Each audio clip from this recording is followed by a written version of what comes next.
Hello, and welcome to our annual in-service. This in-service meets the CHAP requirements for implementation and education for each employee on the appropriate safety measures for your job classification. We have 2 in-services that are required for all exposure-prone employees to view when they're hired and then yearly thereafter that addresses the health and safety of employees and their protection from bloodborne pathogens and safety issues. Attendance records are to be kept documenting viewing of this yearly required in-service and the infection control in-service.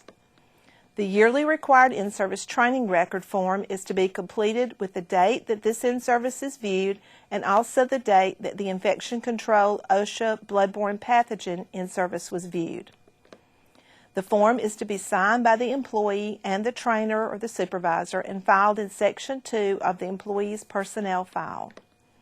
We have several presenters for this in-service that will be covering different topics.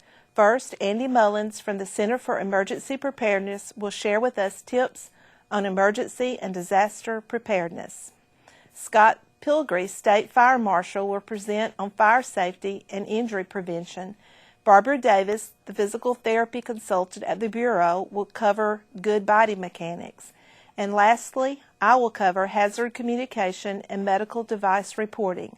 So let's go to Andy Mullins from the Center for Emergency Preparedness. When we think about emergencies at home, there are really only 2 options no matter what the emergency is. We can either shelter or skedaddle, hide or hightail it, or in more proper terms, we can shelter in place or evacuate depending upon what the situation is. There are special precautions and preparations that need to be made for either sheltering in place or evacuating from your home, from work, from school, or wherever you may be. How do you decide which to do? I think you have to look at each option based upon the threats that are posed and decide, do I evacuate or do I shelter in place? For some events, the options are very obvious. If your house is on fire, obviously you want to evacuate the house to get out. If there's a flood, you have to evacuate or decide, do I evacuate? Is my house threatened? Or is it safer for me to stay at home, to shelter in place because the house is high enough, but roads surrounding it may be flooded, and so it'd be safer to stay at home. From the wind, we generally say you hide from the wind and run from the water. So generally with tornadoes, hurricanes, large wind events, we recommend that you shelter in place.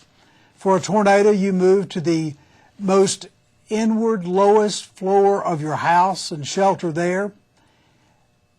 If it is a hurricane, you may be sheltering a little differently because it may be a much longer event, but the same things apply.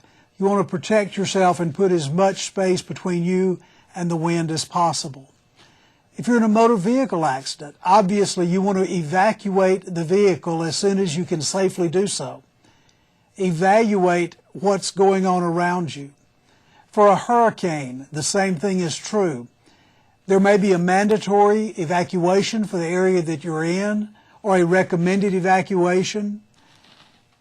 Or you may determine that you are far enough inland that you're safe and want to shelter in place, that you can protect yourself from the wind and you're not endangered by flooding or heavy rains. You need to make that decision. For an earthquake, obviously these are unannounced. We don't know they're coming. So the first thing we do is shelter where we are. Get under a heavy piece of furniture or something that will help protect you from falling debris.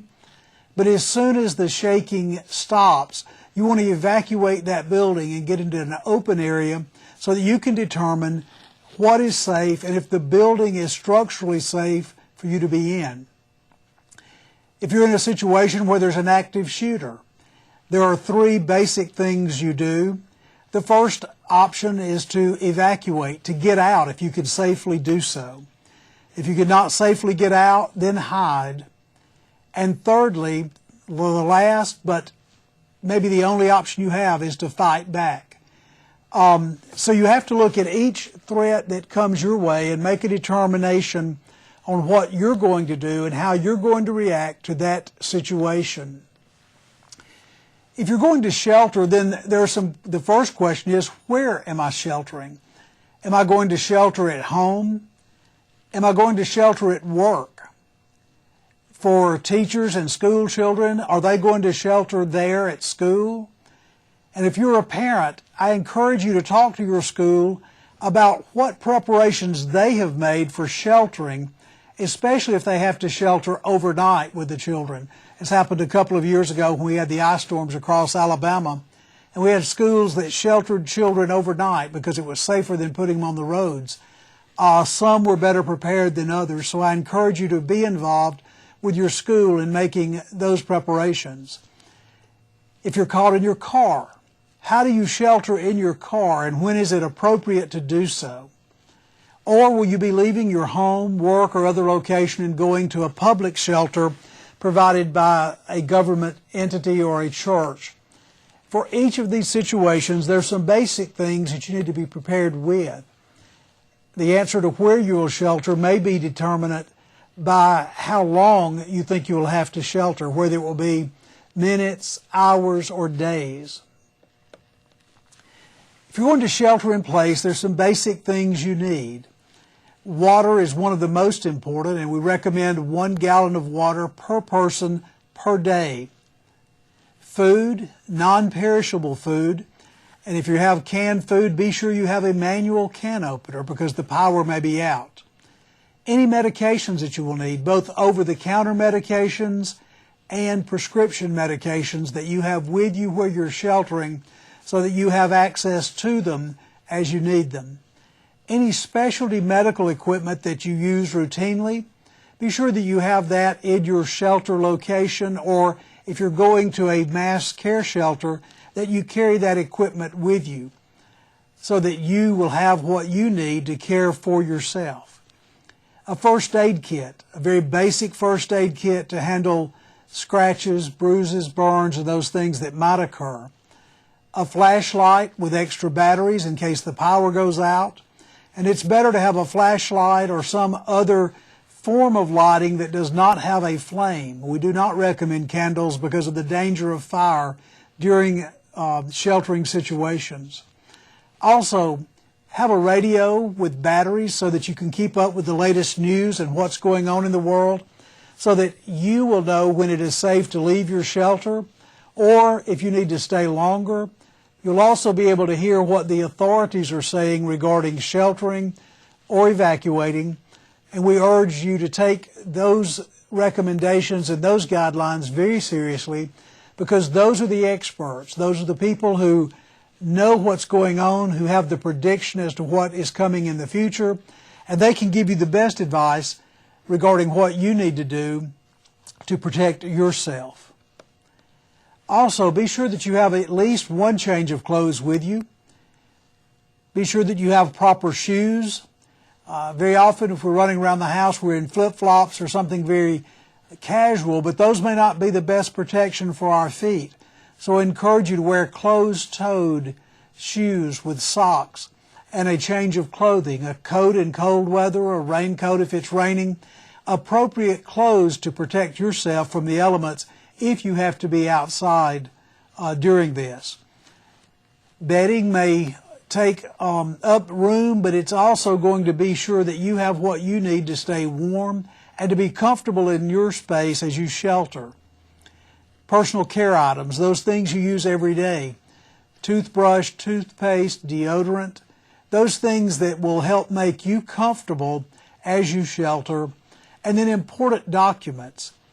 We recommend that you make copies of your important documents like birth certificates, deeds, bank information, things that you may need after the disaster to reestablish your life and to access those accounts that you need to move forward. So have copies of those we recommend plastic bags, Ziploc bags, so that you can preserve at least a copy to have that information with you while you're sheltering and after the event is over. If you're going to evacuate rather than shelter, then the first question is, where am I going? We encourage everyone to have a plan for where they're going in advance rather than at the last minute trying to decide. A friend or family member outside of the danger area is a good option. Possibly you'll evacuate to some kind of public shelter. Maybe you'll evacuate to a hotel or to some other location. But where are you going if you have to evacuate? How are you going? Do you have your own transportation, or are you dependent on someone else for transportation? How reliable is your transportation? Do you require public transportation? Do you require an ambulance or some kind of specialty transportation in order to evacuate? This all needs to be included in your plan as you think about what you're going to do if you have to evacuate your home or from some other location where you are. What route will you be taking as you evacuate to get to your destination? It's important that you have more than one route planned out, because it could be that one route is impassable and you need to take an alternate route. Plan that out in advance. Take with you a map of the area so that if you do encounter something, you can quickly look and see what an alternate route is or where else you'll need to be going. Then who is going with me? Do you have a caregiver who will need to travel with you? Do you have family members who are dependent upon you who will be traveling with you? If so, you need to be sure that you have adequate space in your transportation, not only for those who will be going with you, but also for the things that they will need to carry with them as you evacuate. Some of what you take with you will be determined by how quickly you have to evacuate. With hurricanes, we sometimes have 2, 3, 4 days notice that we're going to need to evacuate. If your house is on fire, obviously you're talking about seconds or minutes to evacuate, and what you're able to carry out with you will be much less. What about your pets at home if you have to evacuate? Do you plan on carrying your pets with you? Or do you have some provision for them at home? How long will you be gone? This will determine what you need to carry with you, how much food, how much water, clothes, medications, those things. And it may be hard to know exactly how long you'll be gone, but estimate. Are you going for a short-term event, or will this be a longer-term event? What are the authorities telling you about how long you may have to be gone? Calculate what you need to carry for yourself over the period that you will be gone from your home. What do I need to do before I leave home?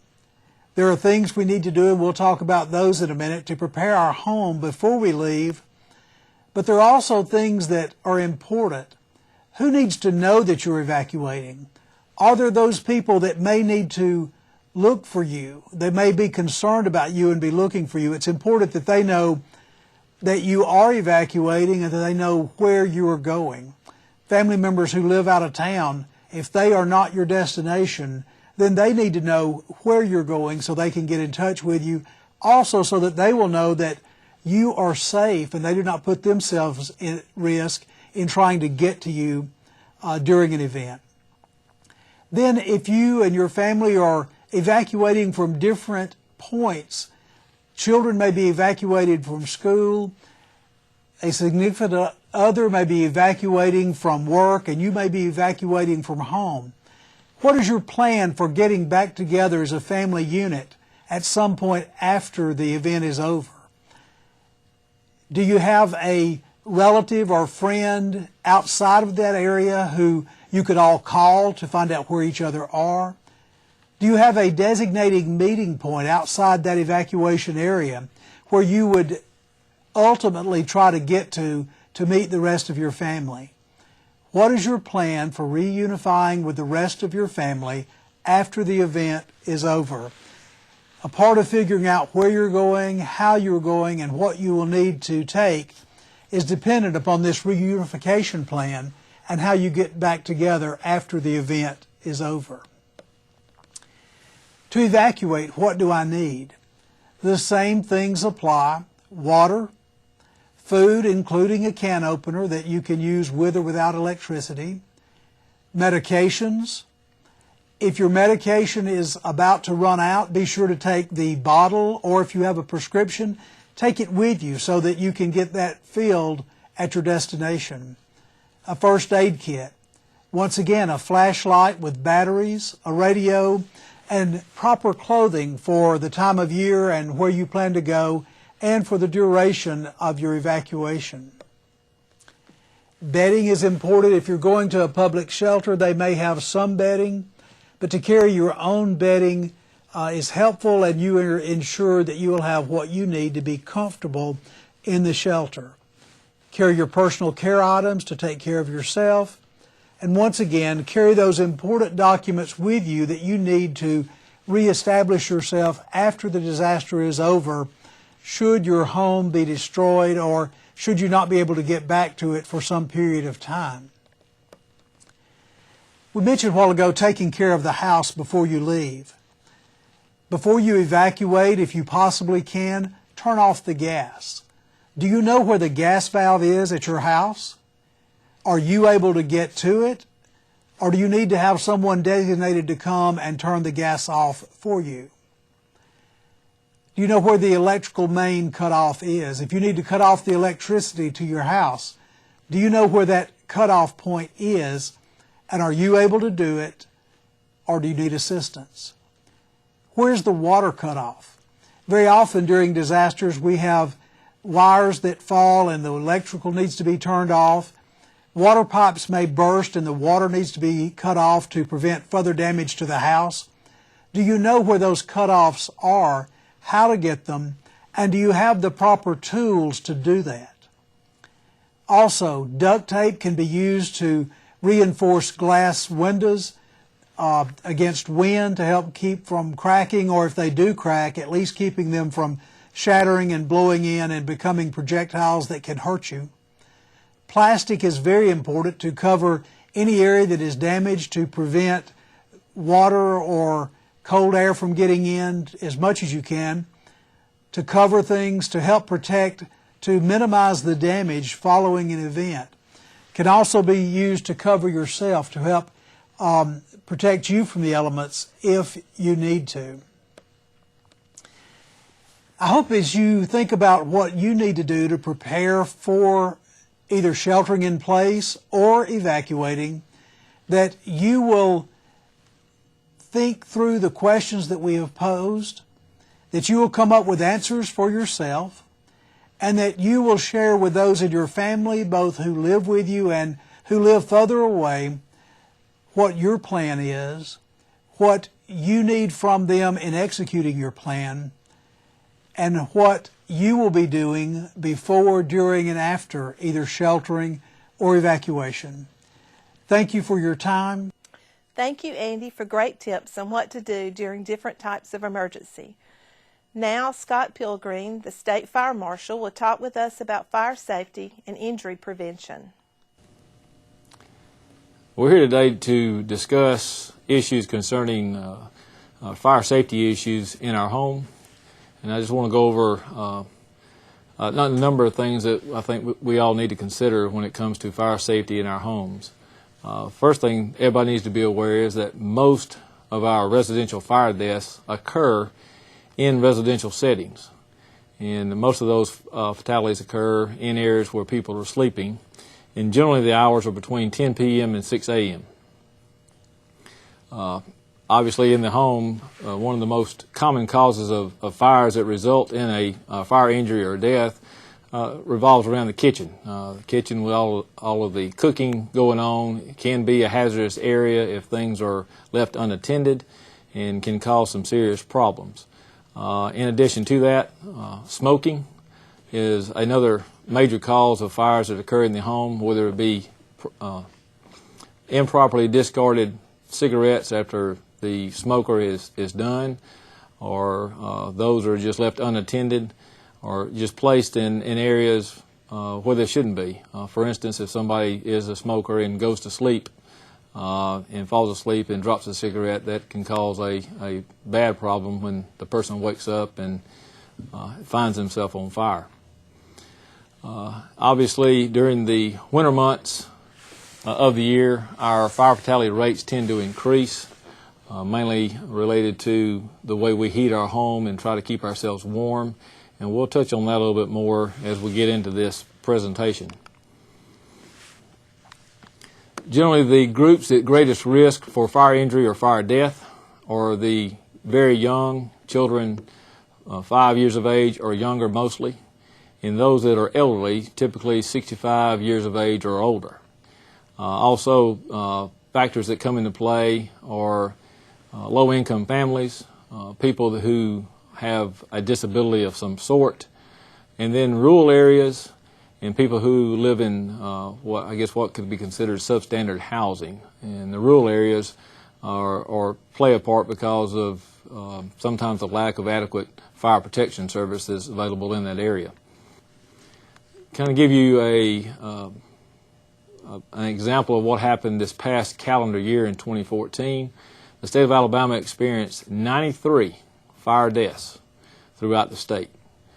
Over 95% of those fatalities did occur in residential settings, and 83% of those fire deaths occurred between the months of November and April. Two of the primary reasons for those fire deaths, as already mentioned, was cooking or the misuse of cooking when in the kitchen, and then misuse of heating appliances. Again, going back to the cold weather month. Another leading cause is smoking. People who smoke while they're on oxygen. We have a fair number, too many, of people who end up seriously injuring themselves or die as a result of this particular situation. Some pointers for home fire safety. I think I've already touched on this once, is never smoke in bed. That is not a good thing. Never leave lit cigarettes unattended, and then keep your lighters, matches, whatever you use to ignite your cigarette or whatever you smoke, pipe or cigar or whatever. Keep the lighters and matches away from children. In the kitchen, again, never leave food unattended. It's amazing to us when we investigate house fires, particularly those, again, with fatalities and injuries, how many times the cause is because somebody came in and left food on the stovetop and went to another part of the house, and maybe they fell asleep or just forgot, and the next thing they know, they have a major fire that resulted in the kitchen because of that. Always wear fitted clothing when you're in the kitchen. This sounds odd, but loose clothing sometimes when you're around that stovetop, whether it be electric or gas, if loose-fitting clothing gets too close to an open flame, it can cause a problem because the clothing that we wear sometimes can be highly flammable or combustible, and just be aware of that. And also keep as much of your combustible, ignitable, whatever you want to call it, items away from the cook stove. By that I mean your dishcloths, your things of that nature that you might use, your pot holders and things, to keep those away from those heated surfaces.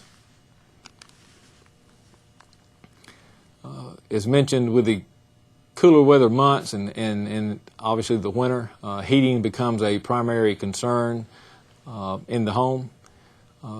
Anything that you use for heat, be it space heaters, if you have a fireplace, if you use that, a wood-burning heater, any type of appliance or item that you use for heat, keep your combustible items at least 3 feet away from that appliance or from that stove or from that fireplace. If you do have a fireplace, please have a screen around it or some type of protection to keep embers from coming out of that opening with the fireplace and catching something on fire. Only use approved sources of heat to warm your home. By that I mean our ovens in our kitchen are not approved sources of heat. A lot of people use that, but you have to understand that your stove Again, it doesn't matter if it's gas or electric. When that door is open, that stove is designed to heat up to a certain degree, whatever you set it at. And when it's closed, it can heat up to that, and then when it reaches that optimum temperature, it will pretty much sit there. If you have the door open, that oven is constantly pulling energy trying to achieve the setting by which we set it. And if that door is open, it cannot ever reach the optimum temperature, and over the course of time, it can cause a fire from that appliance. And again, people would be amazed in Alabama how many fires start in the kitchen as a result of that one mistake that people make trying to use a stove for heating purposes when it's not designed for that. If you do use a fireplace for supplemental heat, be sure that you, if at all possible, have your fireplace checked and inspected and cleaned annually. Because depending on the type of fireplace and what one uses to for wood or other source of heat within that fireplace, you can have creosote built up in the flue and all of that, and that can cause a problem if it's not properly cleaned. For the homes that have that are all electric, or of course most of our homes have some electricity to them, even if they're not all electric and gas. But be careful what you use in how your wiring is, and make sure that everything is properly connected. If you use an extension cord or a power strip, which is a fancy extension cord, remember these extension cords and power strips are for temporary use only. And we understand that sometimes because of lack of outlets and in other situations, some people have no choice but to use one. But if you have to use one, make sure that they are proper. Make sure that all of the wiring, there's no crimps or splices in the wiring. Make sure they're not covered up. One of the biggest dangers is extension cords are unsightly. So the people that use them, tend to cover them up to keep people from seeing them. And over time, that does not enable that appliance, and that's what you can call an extension cord. It's just a different type of appliance. It prevents it being able to dissipate the heat that builds up with the electricity running through that cord. And over time, if they're covered, it can cause a problem, cause a fire. Do not overload your wall outlets if you have an extension cord or a power strip plugged into one, and do not overload the power strips if you are using one of those. In other words, do not have a power strip plugged into a wall outlet and then you have additional extension cords or power strips and other appliances plugged into that multi-gang outlet on the end of that power strip. You may have 6, then you extend that some more and you have 6 more because you have another power strip plugged into it. If you have a circuit overloaded, it's not a matter of if, it's a matter of when the problem is going to show up. Candles. Candles are something that a lot of people like to use either for just because they look pretty, they smell nice, and so forth, and that's fine. Some people use them for supplemental light to kind of cut down on their power bill. There's numerous uses for candles, but they can cause a problem like anything else if not treated with respect and properly. Never leave candles unattended. Never leave lit candles unattended. Again, candles provide an open flame. Keep all combustibles away from that open flame. Combustibles can be anything from bedding materials to curtains, you name it. Just keep the candles away. Depending on the type of candle, if you have to use a candle holder, make sure that the candle holders are sturdy enough to support that candle.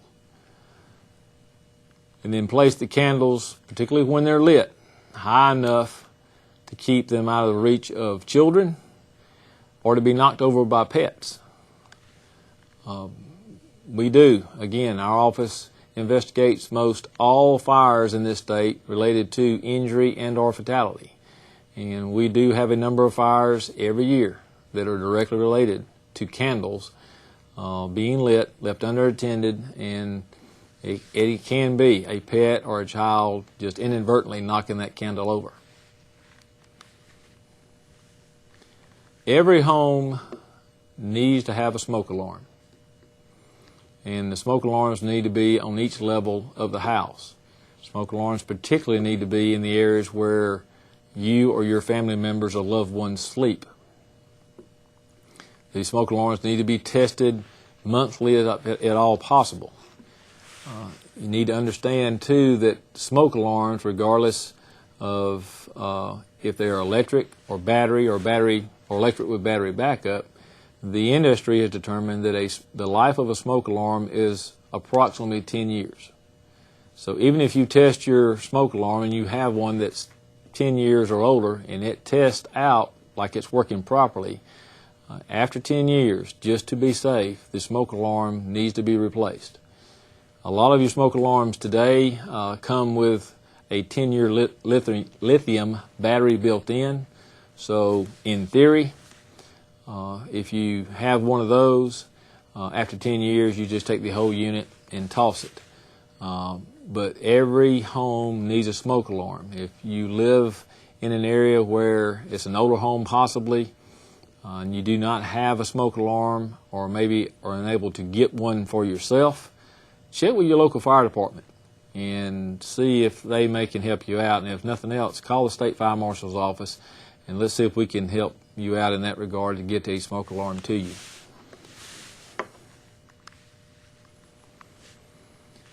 Every home, you need to have an evacuation plan. You need to know how to get out of that house in the event of an emergency, any type of emergency. Fire is one of many. We're speaking of fire in this segment now, but just have an emergency or an evacuation plan. You need to always know 2 ways out of your home. Most of us know our homes like the back of our hand, and we think we know what we would do and where we would go in the event something happened. But you need to make sure you know what your evacuation plan, and then once you have that plan, you need to practice that plan. Everybody in the house, young or old, needs to practice that plan. Everyone needs to learn how to test doors for the presence of heat in the event you're in a bedroom or some other part of the house and you're alerted to a possible fire. You need to know how to react and what to test for and what to do in the event that you are in a room that maybe you feel heat on the door and what you need to do. Crawling, if the house is filling up with smoke, the lower you get, the better you are. Get on your hands and knees and crawl out until you can find a safe way out if necessary. The old saying of stop, drop, and roll applies here. I know most everybody has probably heard that term. You need to learn what it means and practice it. Once you develop that evacuation plan and you know where everyone is going outside of the home, be sure that once you get out, you don't go back in.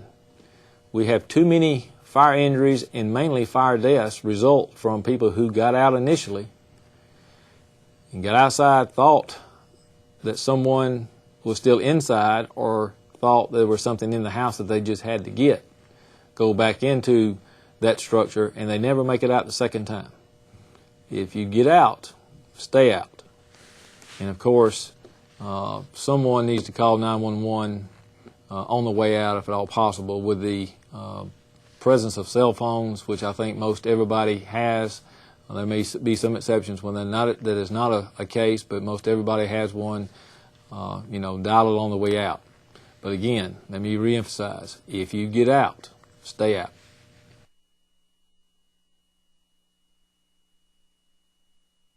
Whether it be a home, an apartment, doesn't matter the setting, find out what means of escape or egress are available there. You might consider, if there's not enough ways to get out readily available, the purchase of fire escape ladders is always a consideration. check the stairwells, and if you live in a building or in a building that has stairwells, check those to make sure that they are safe to navigate. But you need to find a couple of ways out with unobstructed paths so you can make sure you can get to safety. If you find yourself in a situation, and I hope this never happens, but if you do find yourself in a situation where you cannot escape, as best you can, seal off the room that you're in using items as clothing, towels, whatever you have available to keep out the smoke and other dangers until help can arrive. If you have the ability where you're at in that scenario to call 911, do that so they can alert the fire department as to your location so they can get to you as quickly as possible.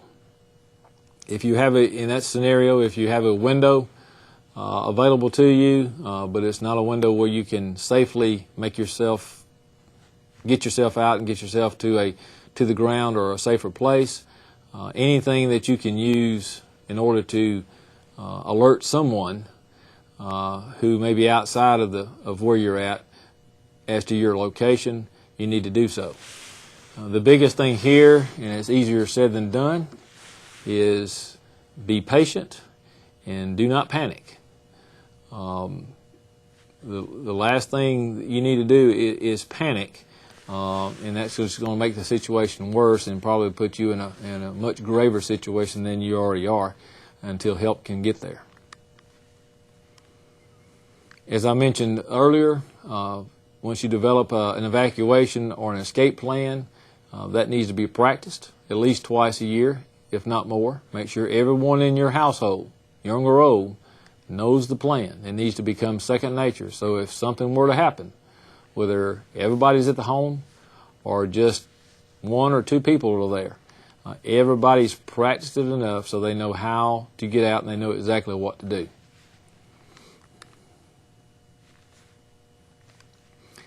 Back to smoke alarms for a moment. Make sure everyone is aware of the sound of that smoke alarm, particularly children. Make sure that when the smoke alarms are tested, whether it be just an annual test or during a practice of a safety plan, that people in your home do not become complacent when they hear that alarm. Some of them sound off when there's a weak battery or for other reasons. But anytime that particular unit goes off, for whatever the reason, you do not need to dismiss it as just being a faulty alarm. You need to pay attention to what it's telling you and make sure that you don't have a problem. In the event that someone in the home has some type of a disability, whether it be hearing or sight or whatever, there are a lot of alarms that can deliver an audible message, or some that have strobe lights that will assist in alerting people within the home. Particularly with children, they need to be very familiar with what firefighters look like in all of their gear. They can be to a child who is not familiar. They may seem scary with all of the heavy layers of gear that they wear, not to mention the mask. So depending on where you're at, get your children familiar with how firefighters look. So in the event, worst case scenario, there is a problem at your home and a firefighter comes to assist or rescue, the person that they're trying to assist and rescue is not afraid and does not retreat from that individual.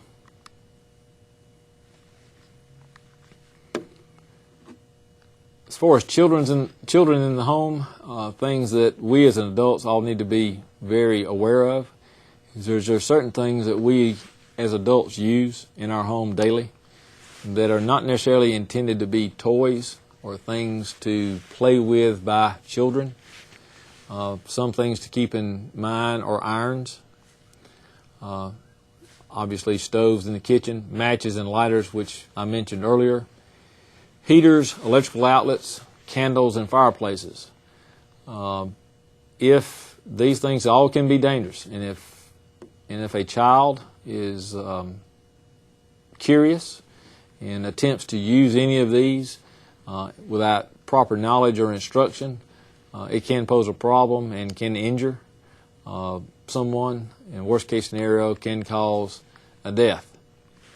Something else I want to touch on that some that are watching this video may not really think about, but is a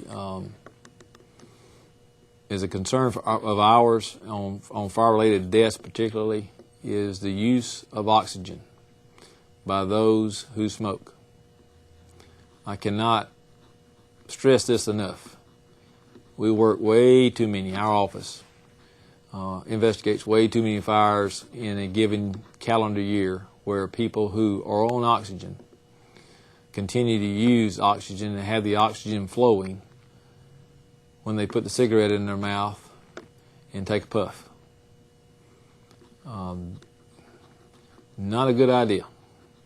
So if you're out there and you're someone who is on oxygen and you still smoke, I would strongly suggest that you cut the oxygen off when you have that cigarette or that cigar or that pipe or whatever it is it may be. Once you smoke whatever it is you're going to smoke and you're done with that, then you can put the oxygen back on. It's a roll of the dice when you smoke with the oxygen flowing. It's not a matter of if, it's a matter of when. And I can tell you right now, it's not going to be pretty. So please, if you do that, don't. As far as your home, we hear a lot because of weather issues in the past with hurricanes and different things. Everybody needs to have a safety kit. Well, you can have a home fire safety kit, which includes smoke alarms, batteries, cordless telephones, flashlights with good batteries, towels, blankets, tape, escape ladders, and an evacuation plan. All those things have already been touched on in one form or another here in the last few minutes. But just take those things in consideration and make sure that these things are around the house.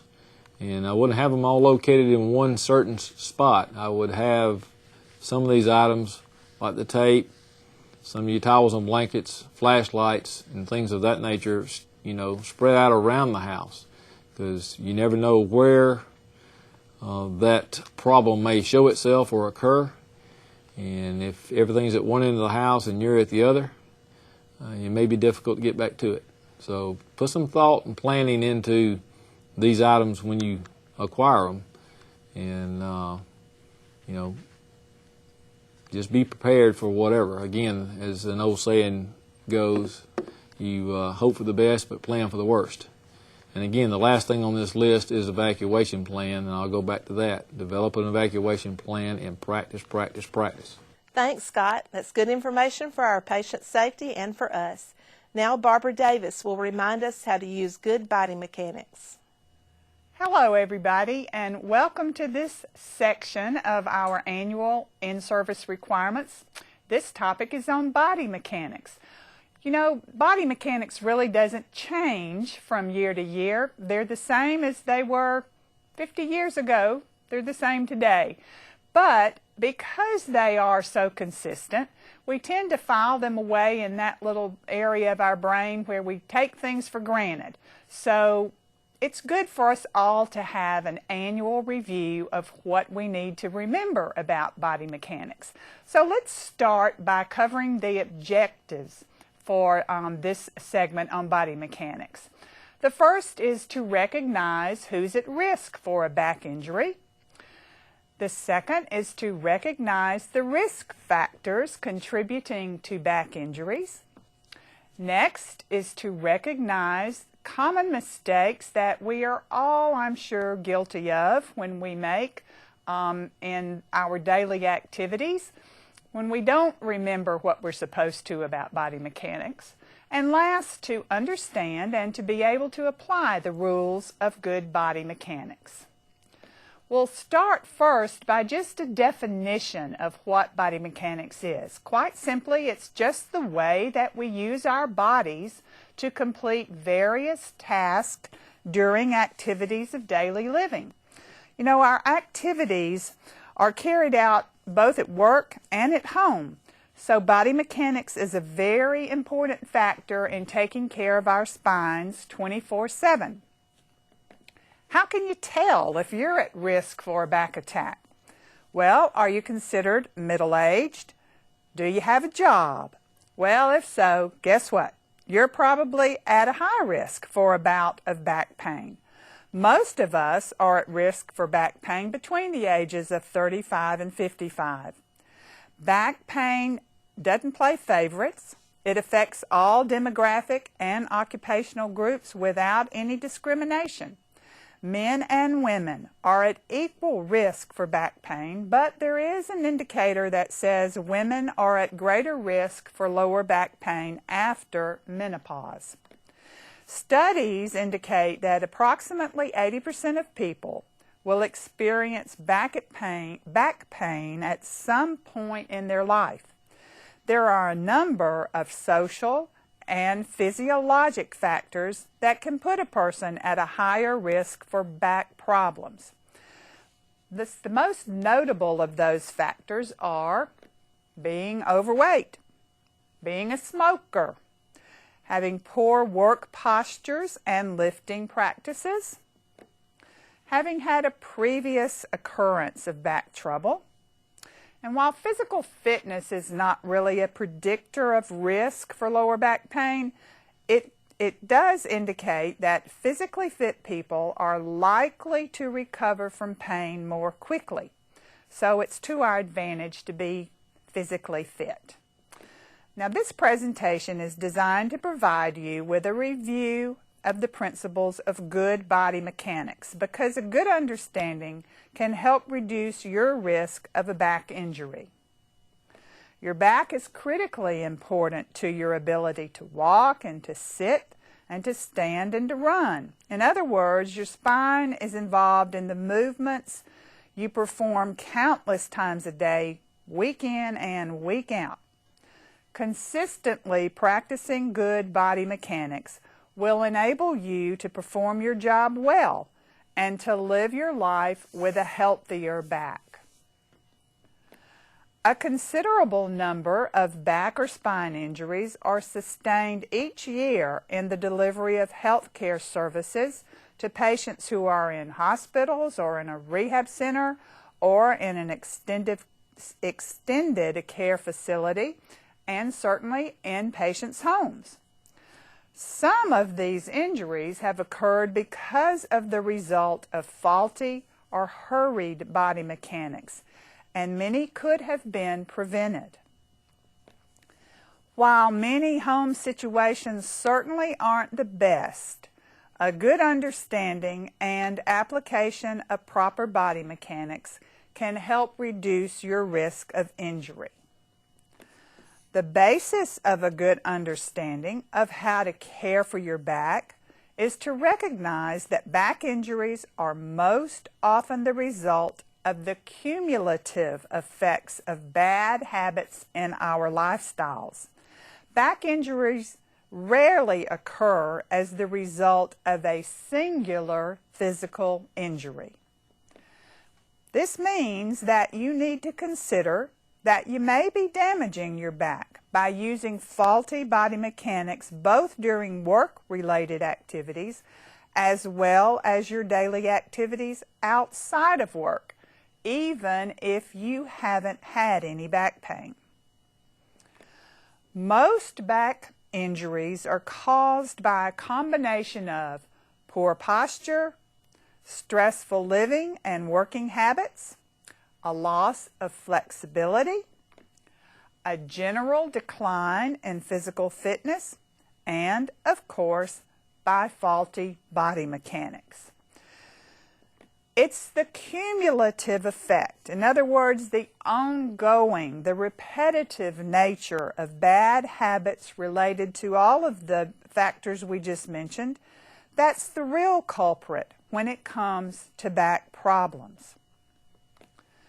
Practicing good body mechanics is one of the most important aspects of back care. So let's review some of the common mistakes that we have all probably made when we're working with patients.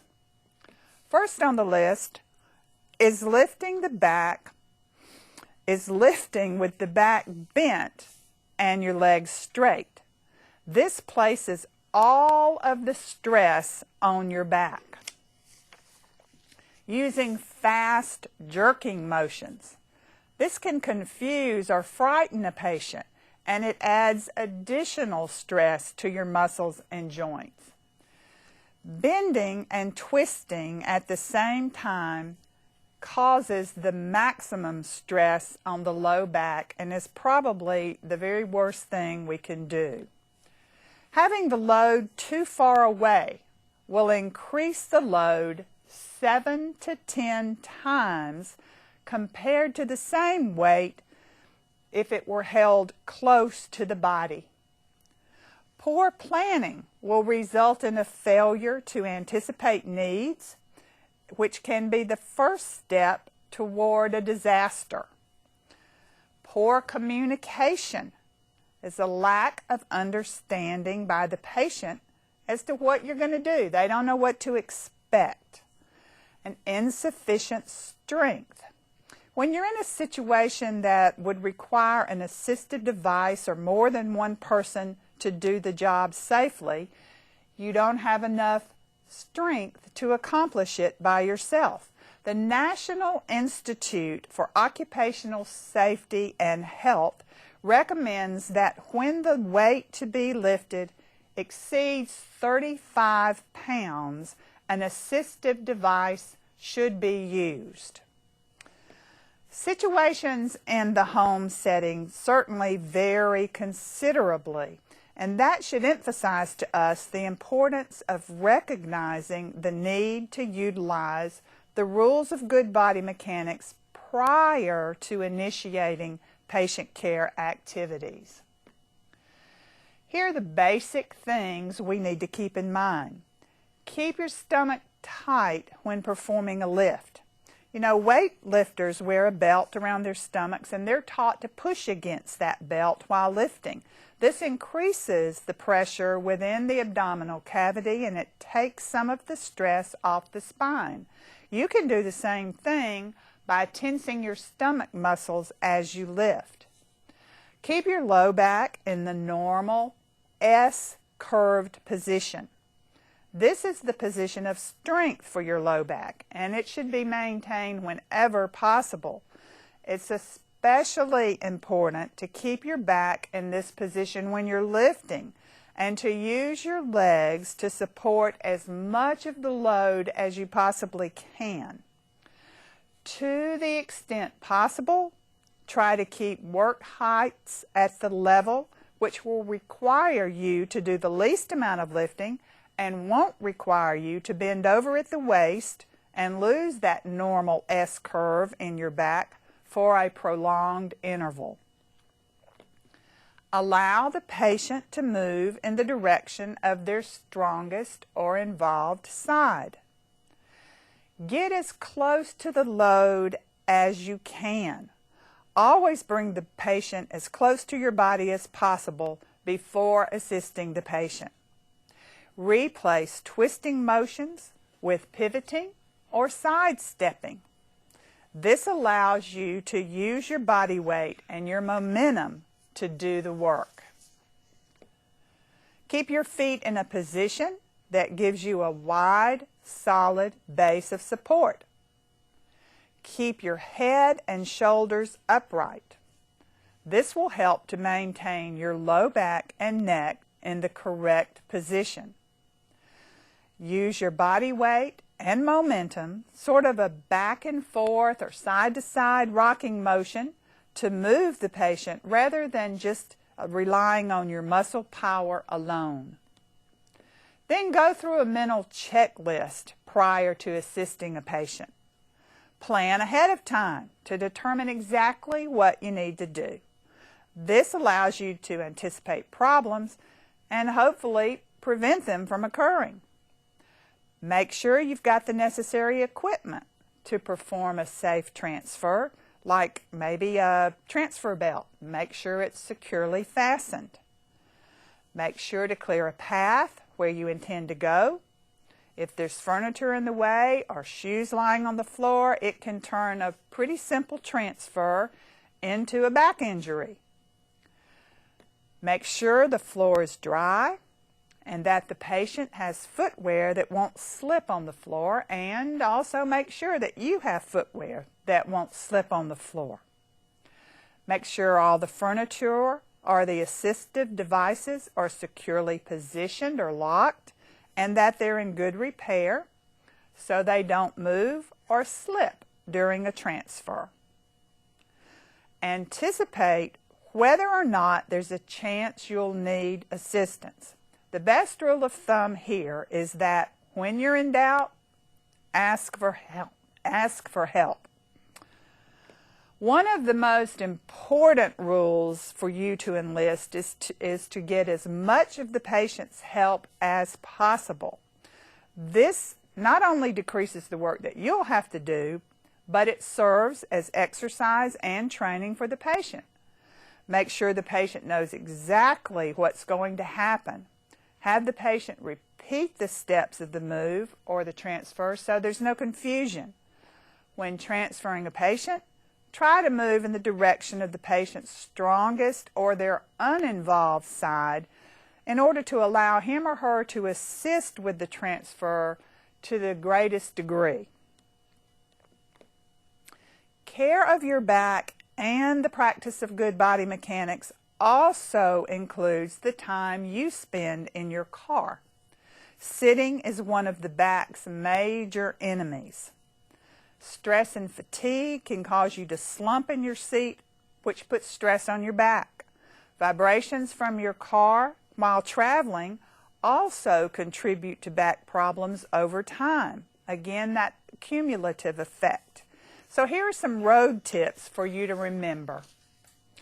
Move the bottom of the seat, of the car seat, close enough to the steering wheel so you won't have to sit sway back to reach the wheel. In other words, keep your knees higher than your hips.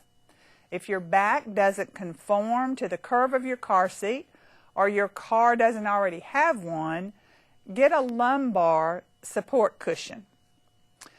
During your commutes, try stretching by lifting your shoulders toward your ears and holding for about 10 seconds.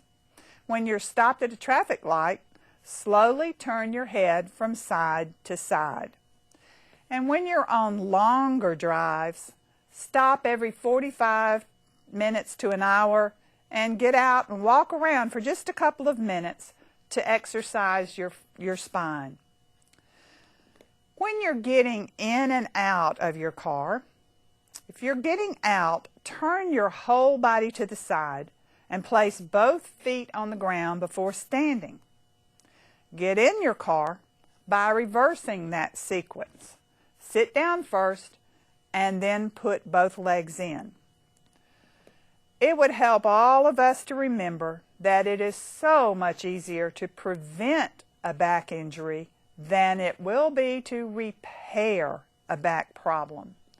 So it's up to each of us individually to practice these basic rules for good body mechanics while we're both at work and at home to help reduce our chances of a back injury. Monitoring your posture and body mechanics, your body positioning rather, during any task goes a long way to helping protect your spine. So in closure, the following slides will have a bit of information. First, my contact information if you should have questions or any comments. That's here on the screen now.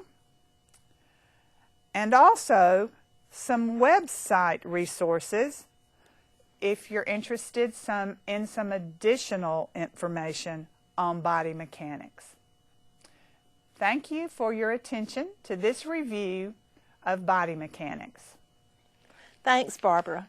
We need to review that information to save our backs and to be safer with our patients. Now I'm going to talk to us about the Hazard Communication Plan and the medical device reporting. The Hazard Communication Plan is so that you know what you're working with, know how it could harm you, and know how to protect yourself. The Occupational Safety and Health Administration, or OSHA, in 1983 published the Hazard Communication Standard, which was the right to know. In 1994, that standard became law. In 2012, it was revised, and the right to know became the right to understand, and they included standardized labeling. And in June of 2015, all agencies had to be in compliance with this specific classification system. And OSHA recognized that many materials in our daily activities could be hazardous to our safety and health if not handled properly, so they placed into law the Hazard Communication Standard. And to comply with this OSHA regulation, the Hazard Communication Plan has been developed and set up by the Bureau of Home and Community Services. The purpose of the plan is to evaluate the workplace for hazards and to effectively communicate information to provide safe use of materials to each employee. And our plan that's located on our website has 6 different categories. One is container labeling, the safety data sheets, formerly material safety data sheets, accidental exposure, employee training and information, hazardous materials list, and forms. And we'll discuss each of these. On container labeling, all hazardous materials in the office must be clearly labeled to show the contents and the hazard information. And that doesn't just include like dangerous materials. OSHA defines hazardous materials as any substance or mixture of substances. So that includes whiteout and your hand hygiene materials, soap, all of that stuff. And it must contain the name, address, and phone number of the manufacturer, and it must have a safety data sheet included in the SDS notebook that's located in each subunit. Container labeling, any material transferred to another container must be appropriately labeled. So you cannot just fill your little bottle that's not marked hand sanitizer and fill it up from a bigger container. Each little container has to have the label, and empty containers must be properly discarded. On the safety data sheets, the supervisor or her designee is responsible for obtaining the SDS for any potentially hazardous substance in the office, and these sheets are filed in a book and are available to all employees, and you should know where your book is located. The globally harmonized system of classification was developed by the United Nations, and it says that all data sheets contain 16 sections with the same titles and in the same order. And those 16 sections, section 1 through 8, are the ones that generally apply to us. It gives you general information about the chemical, its composition, the first aid measures, which is important for us to know, the firefighting measures, accidental release measures, handling and storage, and exposure controls, and your personal protection from these agents. Sections 9 through 11 is technical and scientific information, and sections 12 through 15 concerns matters of how the stuff is handled, like disposing of it and transporting it, those regulations. And this is just a picture of an SDS, and it's only got the category section 1 and 2, but that just shows you how it's laid out, and all of them follow the same 16 sections.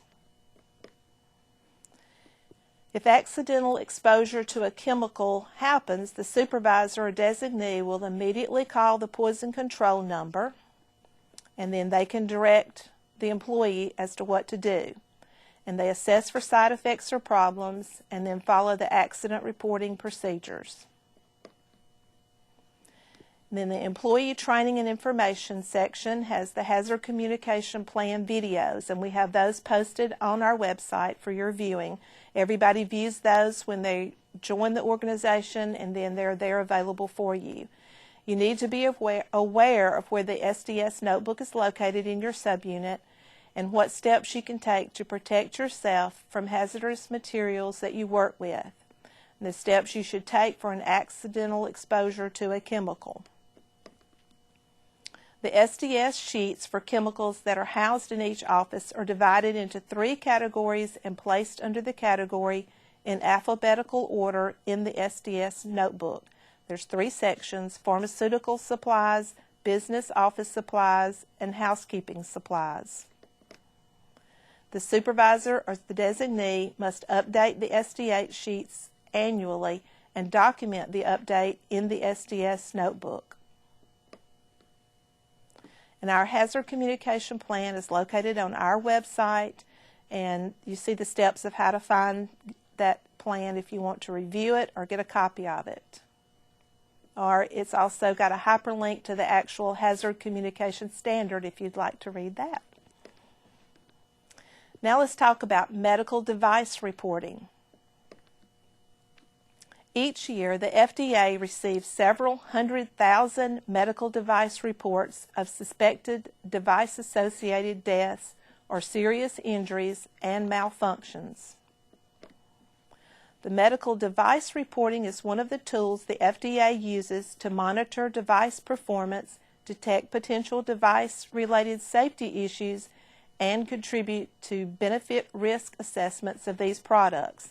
And when we get those, we send out our alerts that are posted on our website for any device that we want to share with our patients or for our knowledge that might have an issue. Manufacturers, device user facilities, and importers are mandatory reporters of any adverse events and product problems to the FDA concerning medical devices. The FDA also encourages healthcare professionals, patients, caregivers, and consumers to submit voluntary reports if they encounter a problem. These reports, along with data from other sources, can provide critical information that helps improve patient safety. The Safe Medical Device Act requires home health agencies to report adverse events related to medical devices under a uniform reporting system. All medical device incidences which result in serious injury, illness, or death are reported to the home care director. And then within 24 hours, the home care director reports it to the Bureau of Compliance Coordinator, and they investigate, and then they consult with the state compliance coordinator. And then the state compliance officer reviews the report and reports it to the FDA, and they follow the FDA regulations and complete all required documents within 10 working days. And then locally, the Bureau Compliance Coordinator maintains a file on all medical device investigations and reports, and those records are kept for 35 years. For any questions about medical device reporting and interpretation of the medical device policy, there's a number on your slides or an email. Voluntary reporting for patients and healthcare professionals and consumers are encouraged to report medical device adverse events or product problems to the FDA through the MedWatch, the FDA's Safety Information and Adverse Event Reporting Program. And here are the references used for this program. If you have any questions, refer to your supervisor. And this concludes our annual in-service. Remember to document your attendance on the sign-in sheets and complete the evaluation form, and then complete the top portion of the yearly required in-service form and file it in Section 2 of the Employee Personnel File. Thank you for your participation.